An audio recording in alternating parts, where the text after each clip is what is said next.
you need help with addiction and don't know where to go, you can call the Substance Abuse and Mental Health Services Administration 24 hours a day. The number is 1-800-662-HELP or 1-800-662-4357. They work around the clock and will help you find what you need.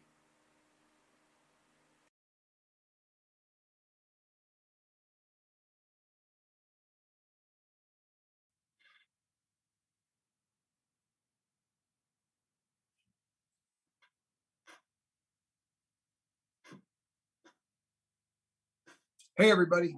This is Captain Tommy Scoville, and you are on the lifeboat. People, so glad you're here.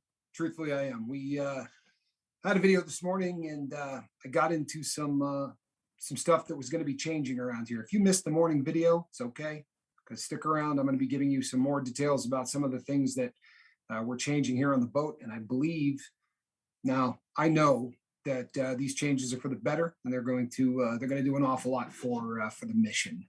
I mean that. So, but today is a day that I have been anticipating and dreading for a period of time. This is a goodbye letter from my best friend, and this is his goodbye letter to drugs. And it's when I read these letters, it's very easy to detach myself and be the captain.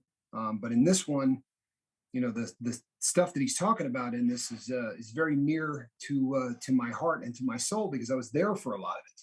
And I won't lie to you, people, I've had this for a minute.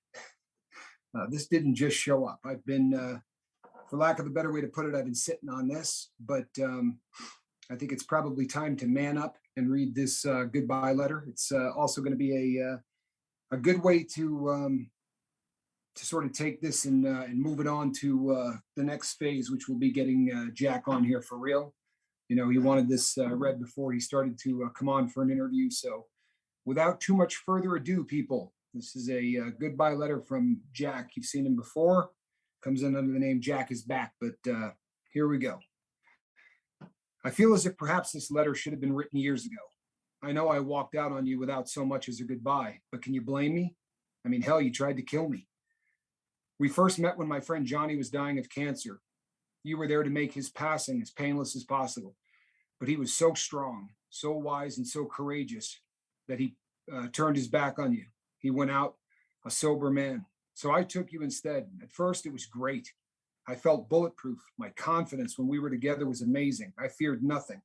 You showed me a world in between awake and asleep, a world of bliss, of ecstasy, a world I called the Nod.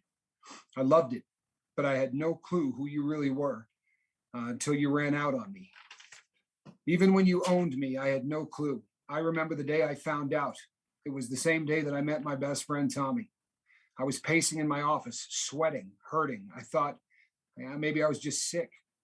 Tommy knocked on the door. When he came in, he said, "Hey, Jack, this is none of my business, but what kind of dope are you addicted to?" I told him he was crazy. I called him a fool. Yeah, I took some Oxycontin, but I wasn't addicted to anything. Tommy had his girl with him. He called her heroin. With one little sniff, I immediately knew the truth. I was a junkie. You probably remember the next 5 years a whole lot better than I do. Honestly, it's mostly a blur. All I know is I had a girl, a house, a great job, a huge gun collection, and overnight it was all gone. I went from managing 5 stores to becoming a criminal, a getaway driver. The only reason I didn't end up in prison is because Tommy would never let me do anything but be the getaway driver. He took all the risks. No reason we both need to be felons, he used to say over and over. I gladly gave you everything I owned, and I watched as the feds took my best friend to prison for bank robbery.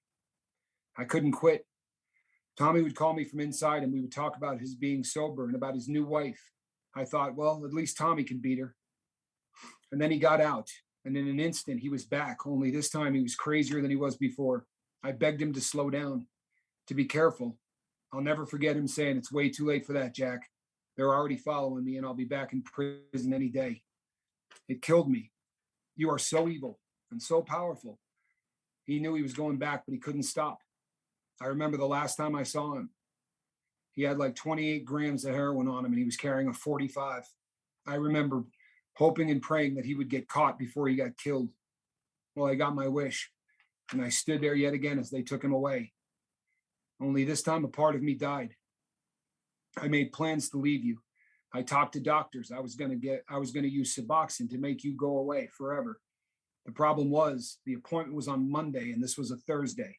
I needed one last trip to Reno just to pick up one last batch of heroin before I would officially call it quits, just to get me through. And then it would be over. Only you knew that the end was near. So you whispered, "Hey, a little more, Jack. One last nod for old time's sake. What do you think?" It was the best nod I ever had. I remember it. I remember opening my eyes out of the nod and looking down at the orange glow of the dashboard. The speedometer read 78. I remember thinking 78, 78. Well, that's pretty fast. And in a half a second, the truck was stopped. My ankle, my tibia, most of my leg were shattered. As I sat there trying to figure out how I was going to get myself out of the wreck that was this truck. As crazy as it is, I thought of all of the dirt Tommy and I had done in that truck, of all of the heroin we had done sitting, how many parking lots we sat in waiting for a guy to show up and bring us bags. It all flashed by so quickly. It was then in that moment that I realized you tried to kill me. Tommy and I have lost dozens and dozens of friends, and you almost got me too. That was the last time I saw you. Suboxone has made it so that I'll never have to deal with you ever again. I was so happy to have you gone, but my heart hurt because I knew deep down I was going to lose my best friend. I just knew Tommy was owned by you. After watching him get out of prison the last time and do it again, I knew there was no chance he was ever going to be able to break free of your grip.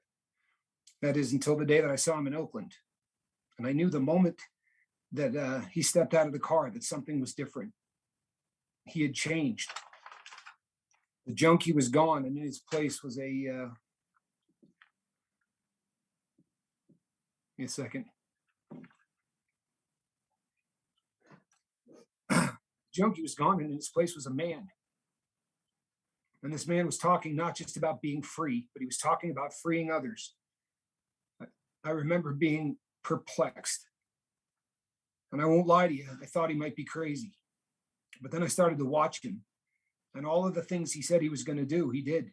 Started ticking them off one after another. When we first met, he said, "It's going to start on Instagram. I'm going to build a following there. And then when I get free, I'm going to take as many others of that following as I can over to YouTube." The next thing I knew, 6 months had passed and he had 8,000 followers on Instagram. The effort he put in to build that crew, all of a sudden I started to believe in his dream and it started to become mine. But then on February 28th, his dad died. And I remember him calling me. And I thought for sure he was going to tell me that he had gotten high. The fact that he got through that without you means you're in trouble. He's not just my best friend, he's the most single-minded man I've ever met. So this isn't just a goodbye, Mrs. Brownstone, it's also a warning. You probably ought to watch your back, or better yet, run. Run like hell. Because Tommy and I are together, and this time we're not stealing shit. Sorry, people. This time we're coming after you, and we got a whole boatload of other people looking to take you out. So see you, and I wouldn't want to be you. And P.S., I hope you effing die. Sorry about the curse, people. It's a, as I said, it's a difficult letter to get through because the day that he said he met me, I gave him heroin, which is, it's one of those things that you'll wrestle with. And you know, he was already addicted to OxyContin. I didn't start this man on a, on a drug habit. This man had a pretty thumping drug habit when I met him. In fact, he was doing about 12 OxyContin 80s a day, which, if you know, this drug is just phenomenal. He was snorting them, smoking them.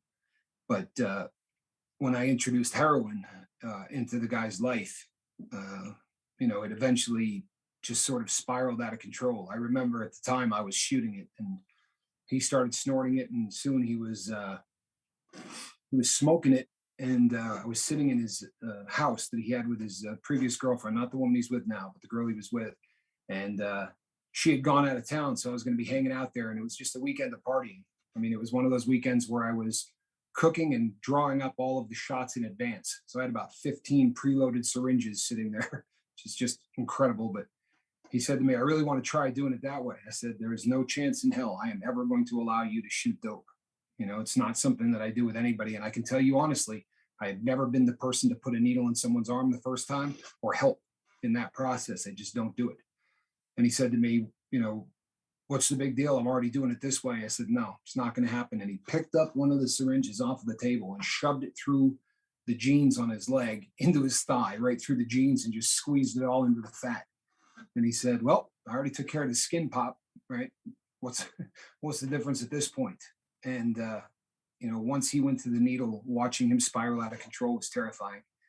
And to read that he was watching me spiral out of control at the same time, I mean, I was worried about him, and apparently he was there worrying about me. And the other part of that letter that's just so tough is I remember we were in a parking garage, and we were going to get high before he went back to California, and I was breaking him off some stuff to take with him. And he was right. I had a full pedazo. I had like 25 grams on me, which is a big ball of heroin. And I remember where I had it positioned, there was no way to get to it without removing a 45 I was carrying, because I was just dealing with some crazy people. And he said to me, man, you got to slow your roll. And I remember saying to him, it's too late.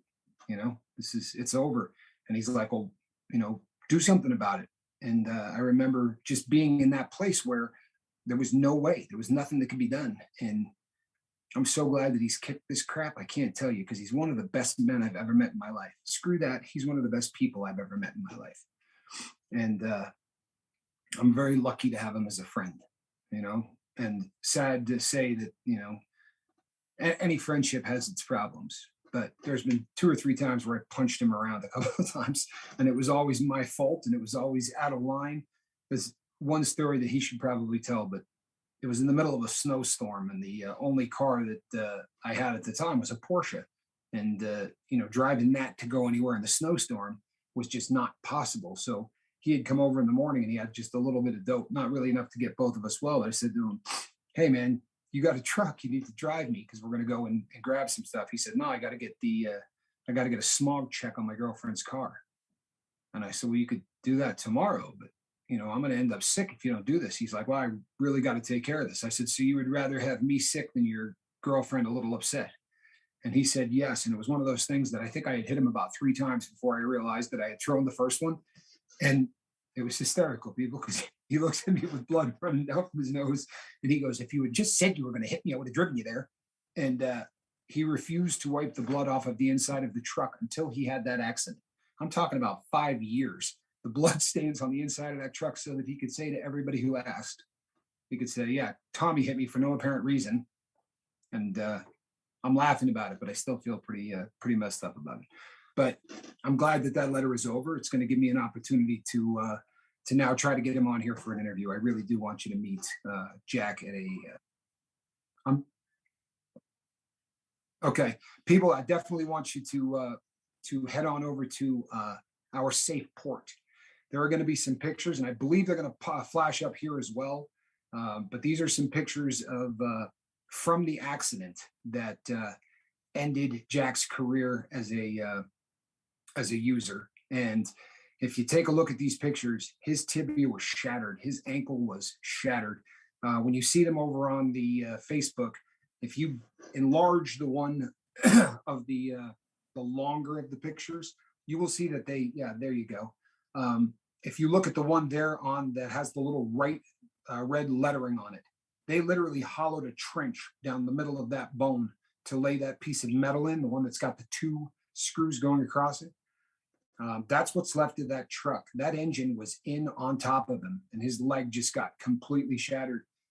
And it's so weird to hear him say that, you know, as he's sitting there, come to rest against a bridge abutment, that he was thinking to himself, damn, all the fun stuff we did in this truck.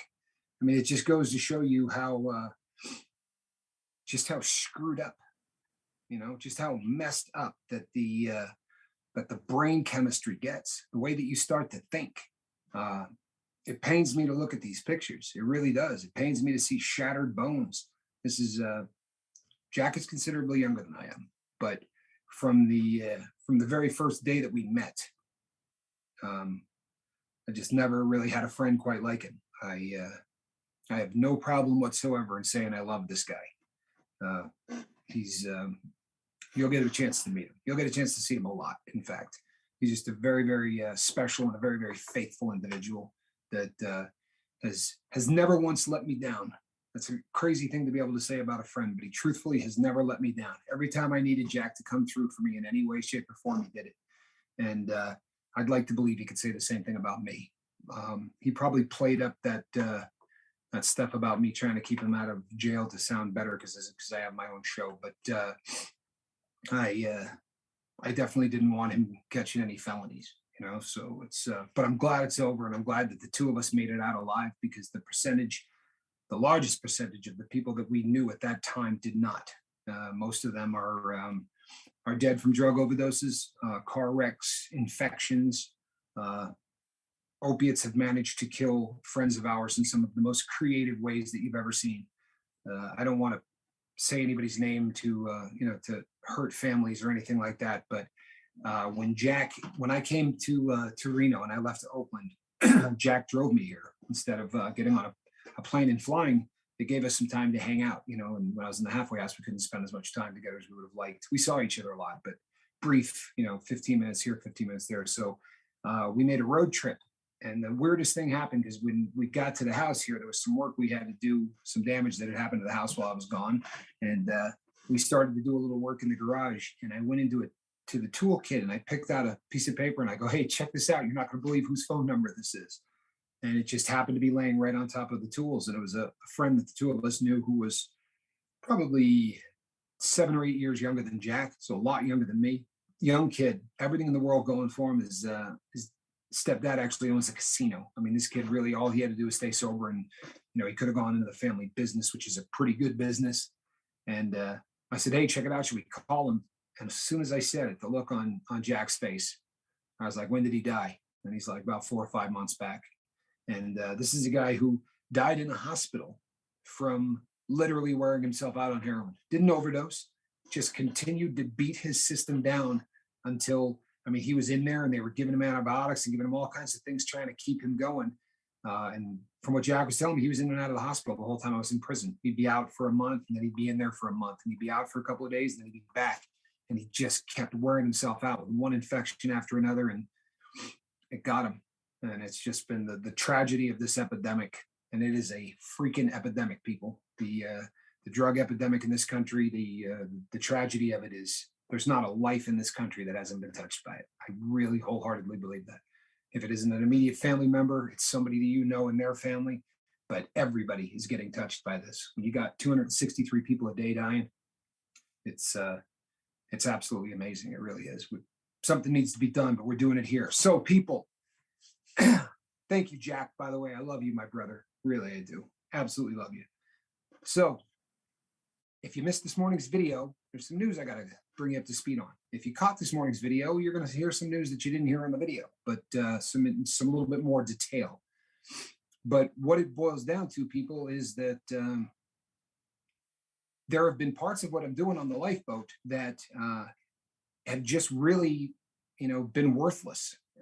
The morning video, for instance, has been nothing more than me phoning it in. I do a video in the morning that says, "Hey, at 6 o'clock, I'm going to do this." That is an utter waste of time. I'm just, being honest. And you kind of get back to your roots. By tomorrow night at this time, we will be putting up our 200th video here on the lifeboat. And that is in about 88 days. That's a lot of production, right? We've created a lot of content.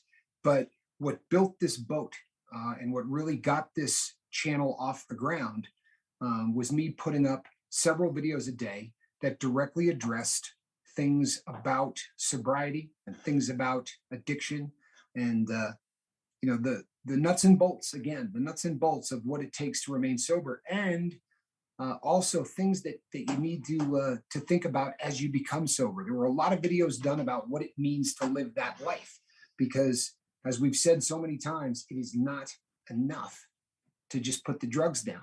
That just does not create a life. It creates a sober jackass more times than not. what it takes to then transform yourself from being somebody that is living a life that isn't fulfilling to somebody that is living the best life that they possibly can. And these are the things that I talked about day in, day out. And then I kind of got sidetracked. You know, when we got to started to do live feeds really became super popular. But for some reason, I think it had a lot to do with work. You know, the schedule was really kind of daunting, and it became very easy to just phone it in, to not do what needed to be done in the morning. And what's the point of doing a video in the morning and telling you people that I'm going to be doing a 6 o'clock when you know damn well I'm going to be doing a 6 o'clock, right? The only question was whether or not I was going to be, interviewing somebody or just doing a live feed. Now, I promise you, you show up in the morning, people, and I'm going to have something to talk about. And there are going to be a few surprises because there's a couple of things that are going to be recurring that we're going to do on a day-to-day basis, which would be recurring. And I think you're going to find that these are things that help you stay focused, help all of us stay focused, help me stay focused. And in the process, will really help shape the person that you become. So you can tell me, right? I'm a big boy. So you can tell me and you can give us feedback on whether or not what we're doing is working and if what I'm doing is working. Because obviously, you know, we're a team here. You all are a part of it. However, when there's a change in course that may not be going well, that's the guy in the hat, you know, and that's good. The buck needs to stop somewhere, right? Well, it needs to stop here. And the funny thing is that hold on a minute there, Captain. Hold on a minute there. To talk about you anyway. Come on now. Hey, it's everybody. If we're going to team, we're a team. Yes. That includes that you too. So no, there's no question. There you go. And okay. And like you said a minute ago, we're going to make sure the morning stuff happens, and I'm going to help Tommy with that and take some of that away from him so he can do what he does really, really well, and that's get you guys here and listen to what he has to say. So, well, that's kind of cool. Look at that. It's the disappearing shoulder. All right, sorry. Little trick I picked up. No, but I think the truth of it was funny because Mark had come to the same conclusion, and sometimes people I fire from the hip. So I kind of went on, and I'll be honest, when I started filming that this morning, as I said, it took 5 takes because when I sat down, I was phoning it in again. And by the time I was halfway through the first one, I'm like, what am I doing? And I was really trying to make an announcement that was going to be something triumphant because if you tuned in this morning, the other thing you heard is that I'm going to be doing this full time. This is, this has been my mission from the time that I got out, and it's important. It really is. What I'm doing is important. What you're doing is important. What we're all doing is important. But you're coming here every day and you're supporting one another, and you're doing the things that really need to be done to make this a phenomenon instead of a channel. Well, I need to do the same thing, and trying to do a 40-hour a week job and do that at the same time has been impossible. Now, if you watch this channel routinely, you know that I have a fine, handsome gentleman as a probation officer, salt of the earth, nicest guy you'd ever want to meet, who may occasionally watch this channel. And he makes sure that I do everything correct. And what that means is I got to take a drug test whenever my number comes up. It means that I got to go to counseling sessions every single week. It means that I better be up to date on all of the fees and all of the things that I have to do in order to stay out of prison. So I have been maintaining this 40-hour a week job. And if I lose it, I go right to the next one. Or if that one doesn't work out for me, I find another one because this is essential. And I'm not going to lie. Like I said in this morning's video, I don't want to go back to prison. It was not any fun. It was awful. The food sucks. The beds are small and they're not very comfortable. I have no desire whatsoever to go back. So I was following the rules, but the rules in really small print on the bottom says that you have to have a full-time job right? That or is you have to be a student. And that student needs to be working toward a college degree. Now, I already have one of those. However, I can either get another one or I can go for a master's degree. And I haven't decided exactly what avenue I'm going to go yet. I may decide to get another bachelor's and then go for a master's after that. And you know what, people? if my brain holds out, I might even go and get a doctorate just because I think it would be funnier than hell to come on here and say, no, I am a doctor. That might be good for laughs. I might be willing to put in the time for no other reason. But this is something that just makes sense, people, because what I do is I talk to people about chemical dependency. Why would I not go get as much education as I can? I have done a ton. I really have. I'm not lying to you. I've done a ton to educate myself on this subject matter. In fact, it was funny as I was looking through the curriculum and starting to put together a game plan, I came across textbook after textbook that I've already read. You know, every time I got a chance of picking up anything, we have this thing in prison where they send you a whole catalog of books that they have that they can give you on a loaner program. These are just people who are the salt of the earth who put this together for convicts, good people that give you a loaner program and anything I could get.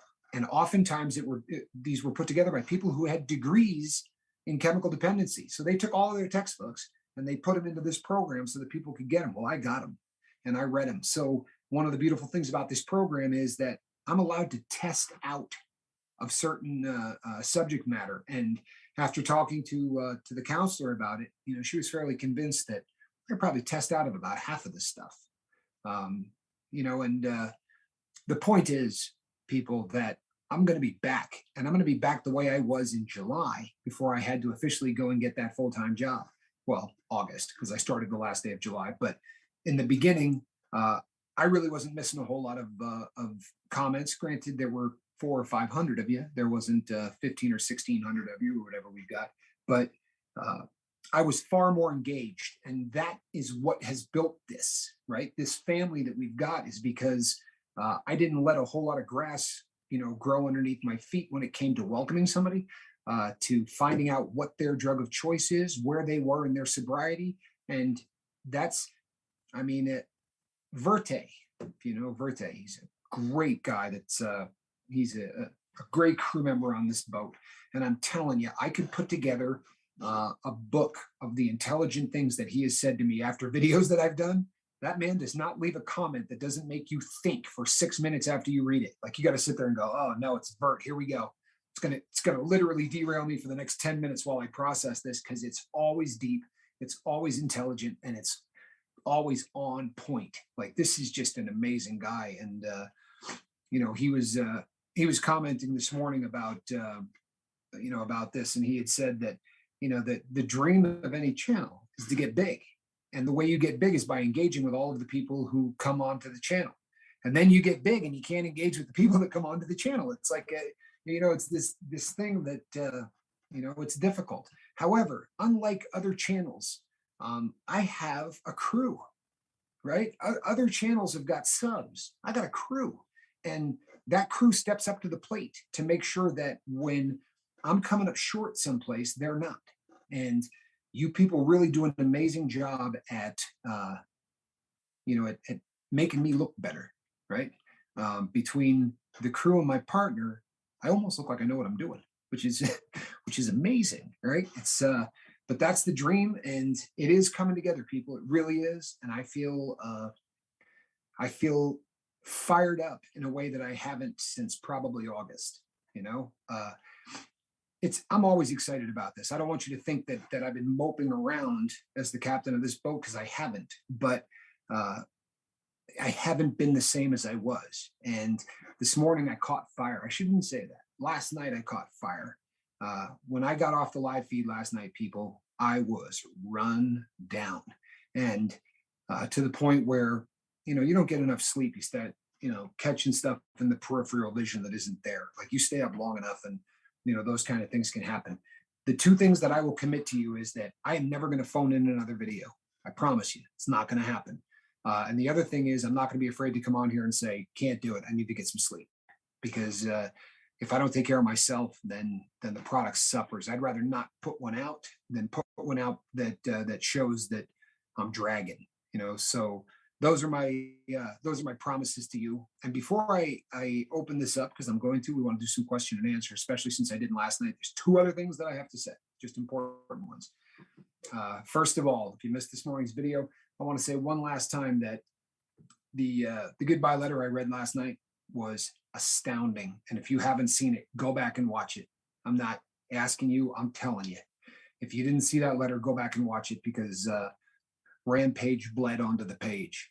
Like, he really opened up, and he has the way he writes is really amazing anyway. There is an artistic kind of a flow to everything that he does. And his letter was artistic, and it was beautiful. It was poignant, and it was painful. It was painful to read, and it was painful to listen to. And that's what these are supposed to be, right? They really are, because you're putting a chapter of your life to bed.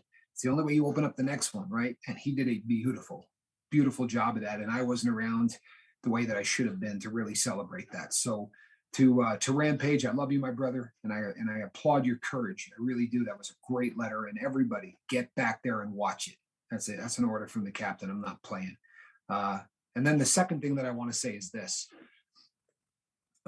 Wages World has an unbelievable set of mods. If you've never been over to one of the live feeds, they are incredible.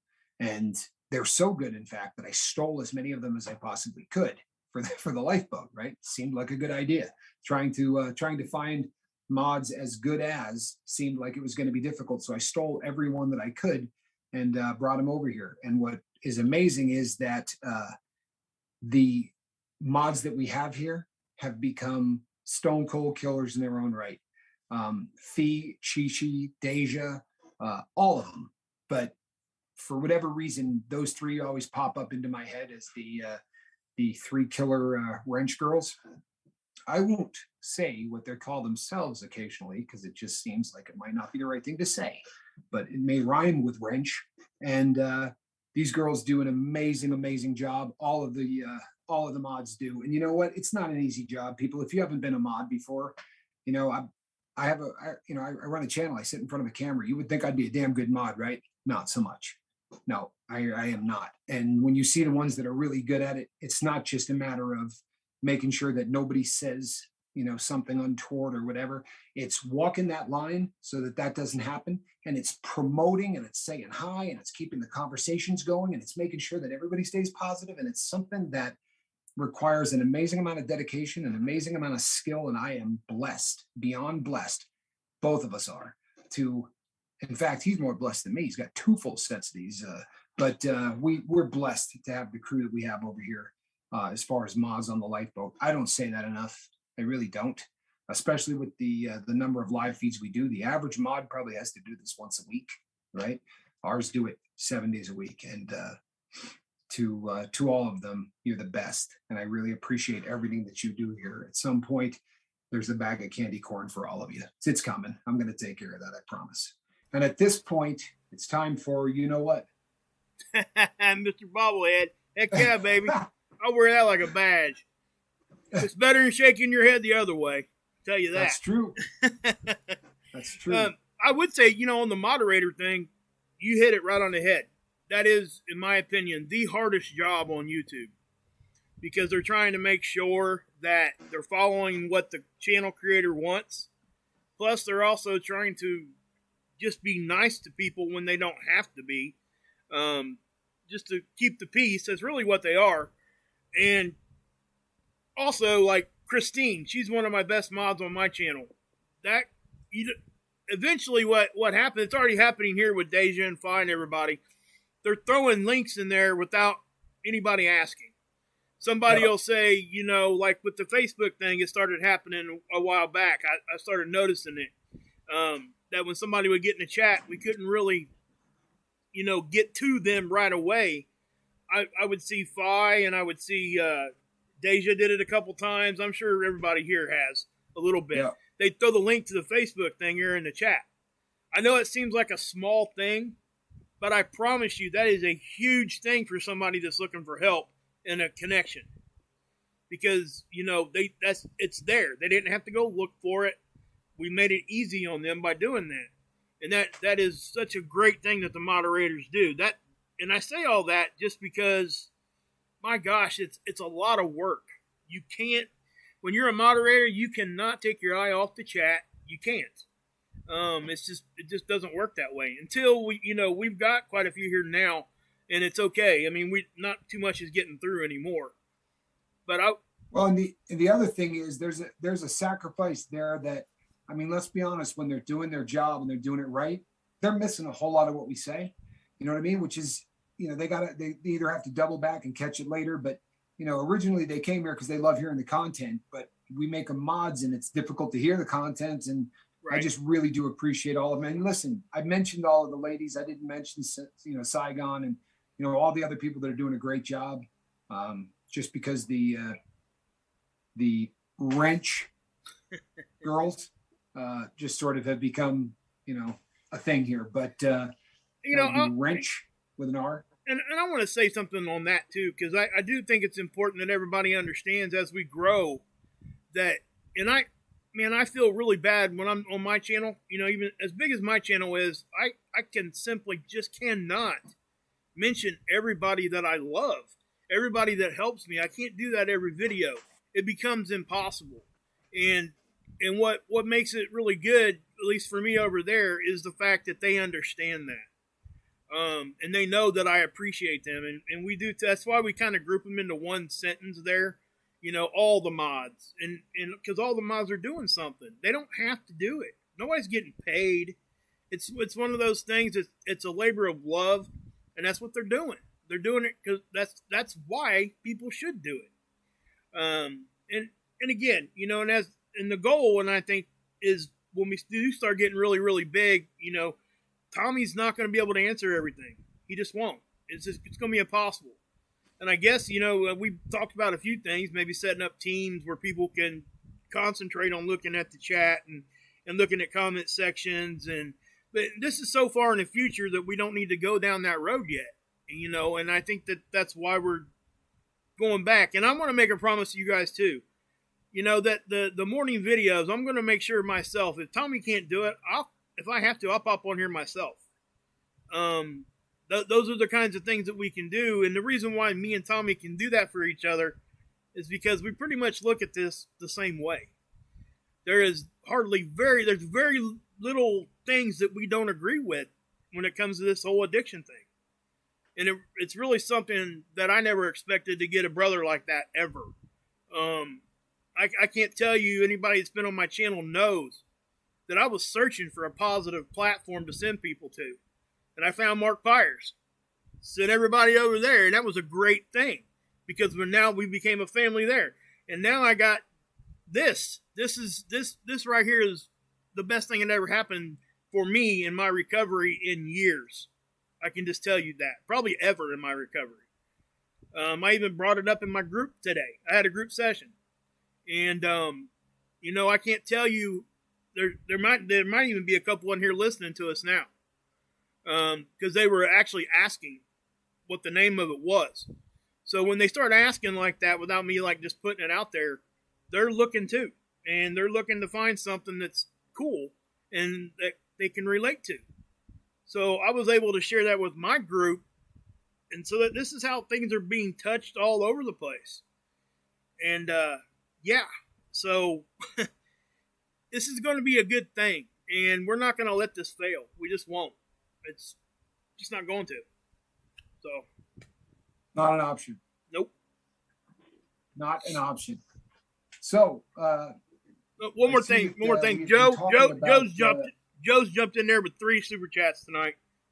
So thank you, Joe. Joe. I love you, my brother. I really do. By the way, people, and I don't feel, I'm no longer out of line. I was going to announce this without his permission. I feel a whole lot better because I did actually get his permission. But if you remember when Mark and I did the interview with Joe Birdwell, I said right at the beginning that it's amazing that he has allowed us to do that so early on in his sobriety. And I said that it really made for a much different kind of an interview than what we had done in the past. And that I was excited at the prospect of sort of following him through this process.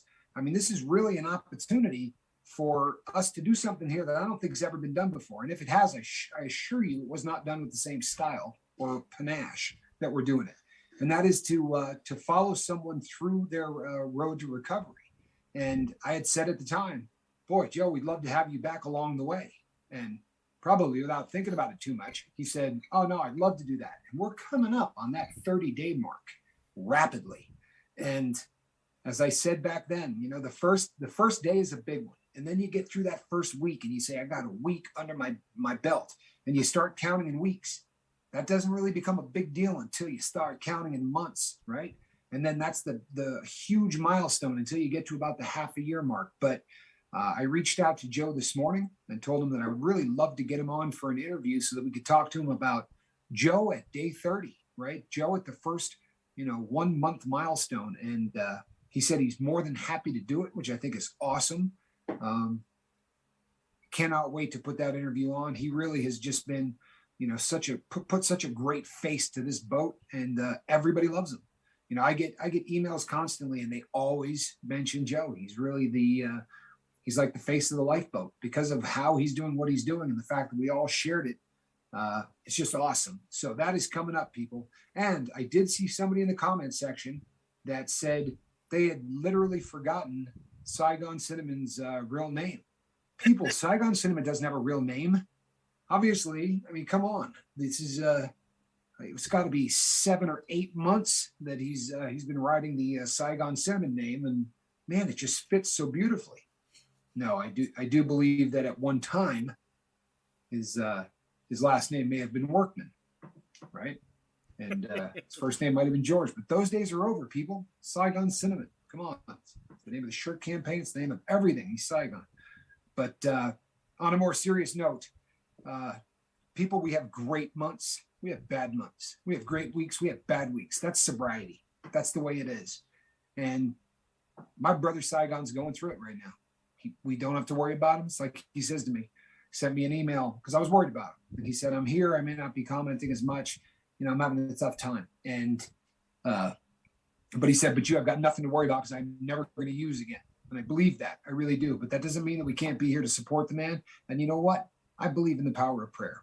If you want to believe in the power of positive thought, or if you just want to believe that, the fact that I'm calling for it lets somebody know that we care about them, I don't care how you approach that. But for those of us who do take the time to bow a knee occasionally, I would like to ask for positive thoughts and prayers for my really good friend Saigon Cinnamon. I love him, and he just needs a little support right now. And we're all going to be there, people. We're all going to be there at some point. And I think it's awesome that he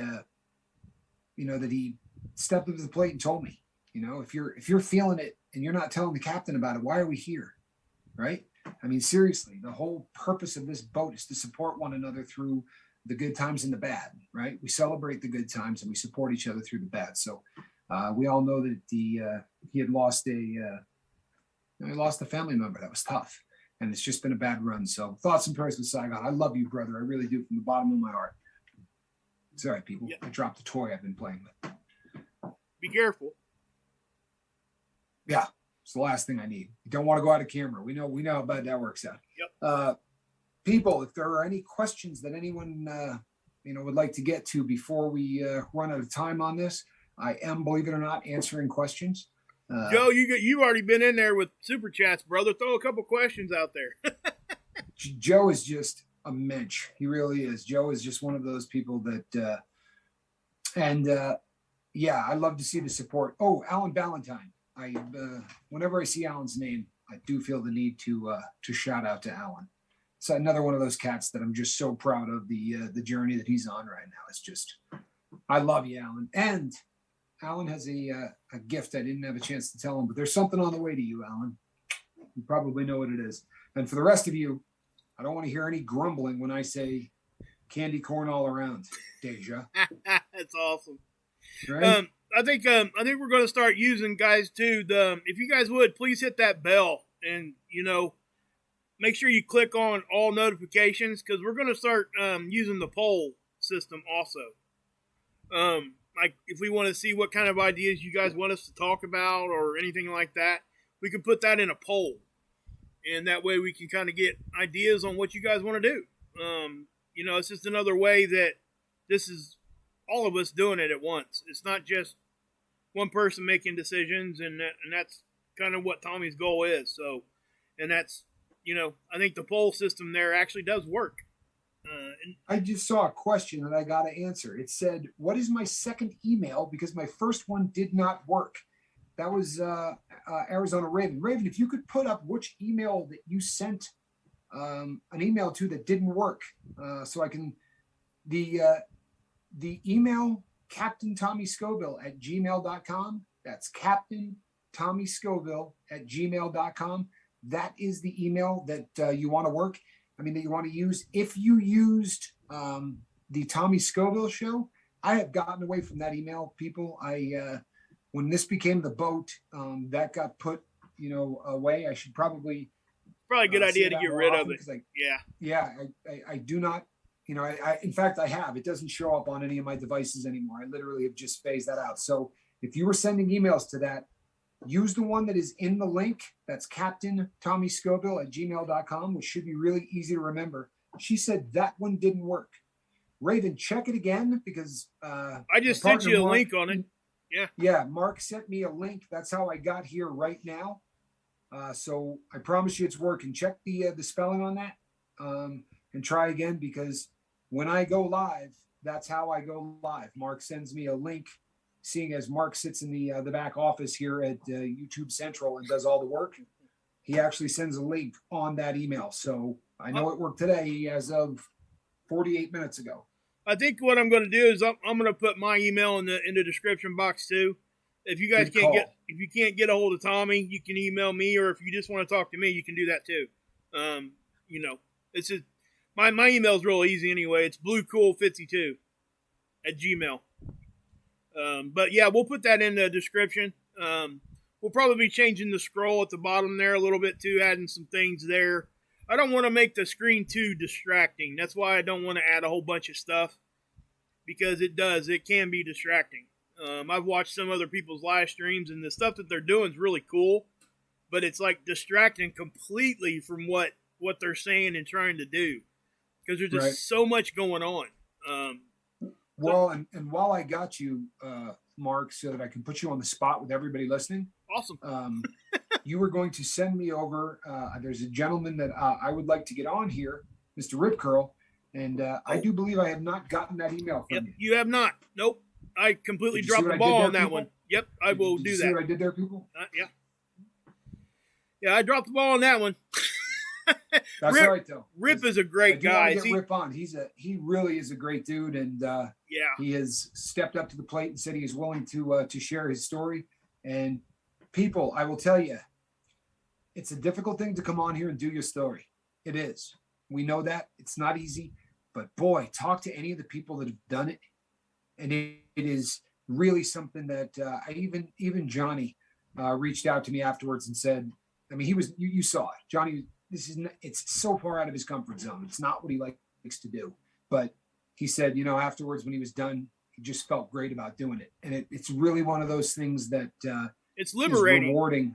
Yeah, it's rewarding in a really big way, and it helps so many people. So if you're out there and you're on the fence and you're thinking about it, please do it. And please keep those goodbye letters coming, right? They're another great thing that we do here. And honestly, people, they're more for you than for us. They really are. If you don't want it read on the air, that's fine, but do it. Write that goodbye letter. Whether or not you want to share it with people is completely up to you. But if you don't write it, you're doing yourself a disservice, because it is an absolute necessity. It really is. It's a great way to punctuate that whole part of your existence. Joe Birdwell says it's freedom. Yeah, man, you gotta love Joe. It's a good way to take a very negative part of not only our addiction, but a negative part of social media, and turn it around and use it for good. People we call them keyboard warriors. They basically trolls. They know there's no accountability there. Well, you can apply that to your goodbye letter too, because nobody's looking at you in the face. You can write and do what you need to do. And I'm sure Tommy would even read people's letters anonymously if that's what they wanted. Just to share that with people. But yeah, I think that's one of the really negative part of social media that we can flip the script on and turn it to something good.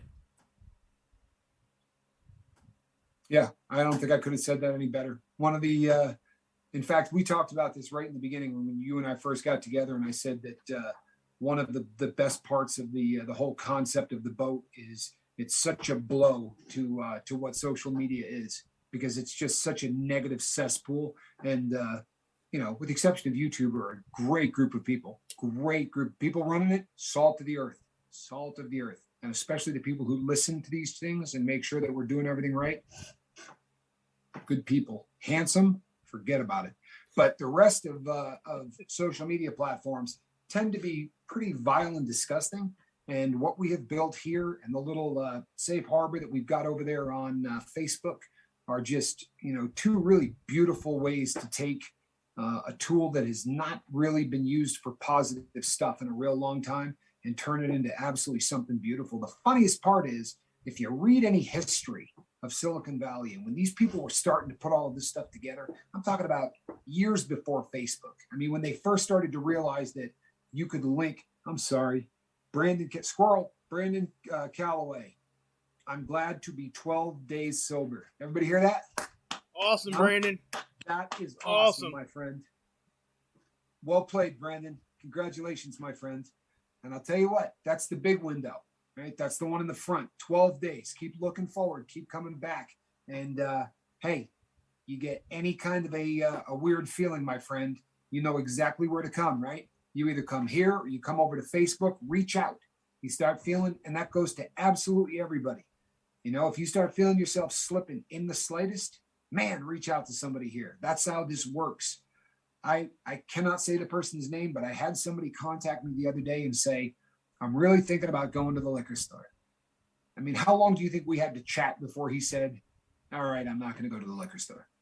I didn't do anything. All I had to do was be the captain. All I had to do was say, oh, thinking of going to the liquor store? Oh, is that really what you want to do?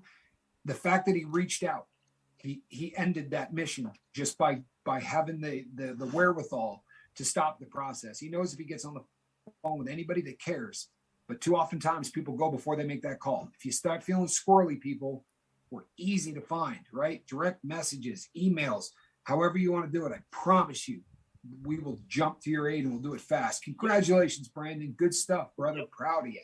Proud of you. That's a big thing, 12 days. And not only is that's big, but that's when you guys can learn, and because I had to learn it. It's not something that just happens. You got to learn how to notice when you're getting ready to go do something bad. And if your accountability is emailing me or emailing Tommy or hitting somebody up somewhere, just do that. Give yourself a chance.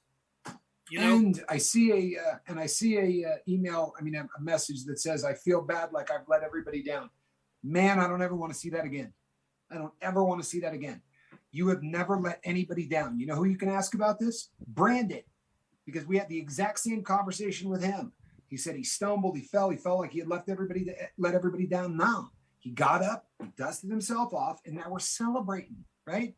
Because this is what happens. If you haven't heard this, Cody, I did a thing the other day because I read it directly off of a post that somebody did on the Facebook, which was just awesome.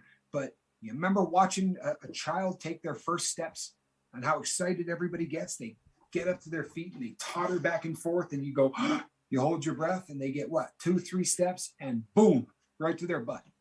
And nobody in the room goes, hey, you fell down, right? We all celebrate the fact that they took 2 or 3 steps. So if you were moving forward and in the process you fell to your butt, it's going to happen, right? It's going to happen until it doesn't. Get up, dust yourself off. You let down no one. You're here today, right? If you're out in the wind, we're a little disappointed. Seriously. Because if you're out in the wind and you're not here, then you're not moving forward. You're not trying. And those are disappointing. You're not letting us down, but it's a little disappointing when people fall off. But when you're back and you say, hey, I made a mistake, you didn't let anybody down. You stumbled. Stumbles happen. You're going to land on the diaper a couple of times, bro. Get back up, dust yourself off, and pretty soon we'll be doing this one, right? Just like we just did for Brandon, or just like we do for Joe, or anybody else that's fighting the good fight. There is no shame in stumbling. Yeah, the shame is when you get knocked down 7 times and you get up 7 times, right? You get knocked down 7 times, you get up 8. That's the key to life. So just get back up, brother. You let down nobody. Don't say sorry. Are you listening to me, brother? Stop with the sorries. They don't do any good. Seriously, counterproductive. You want to type something out right now? Type out, I'm going to do better right now. That's what we're talking about. You're going to do better. That's what we're doing here. No sorries. Man, do you think we're people who judge one another? That's what Mark, I'm getting help ready me to on say. this. This is a no judgment zone, guys. No Yeah. judgment. For the love of everything good, we don't judge people here. It's not what we do. I tell you what, I'm gonna make a little logo. No judgment. It's gonna end up on the screen. Please, that needs to be up there. You know what? If you want to find a channel to judge you, there are 56 million or 58 million YouTube channels. Pick any other one but this one. You'll get all the judgments you want. They dig it. Yep. We don't do that here, brother. So don't no more with the sorries. No more with the sorries. You know, Yep. Yeah, we're all accountable to one another. That does not mean we're going to look down our nose and tell you how bad you did. Man, just keep coming back and keep trying. It's about trying. It's about getting up 8 times when you knock down 7. These aren't cliches, people.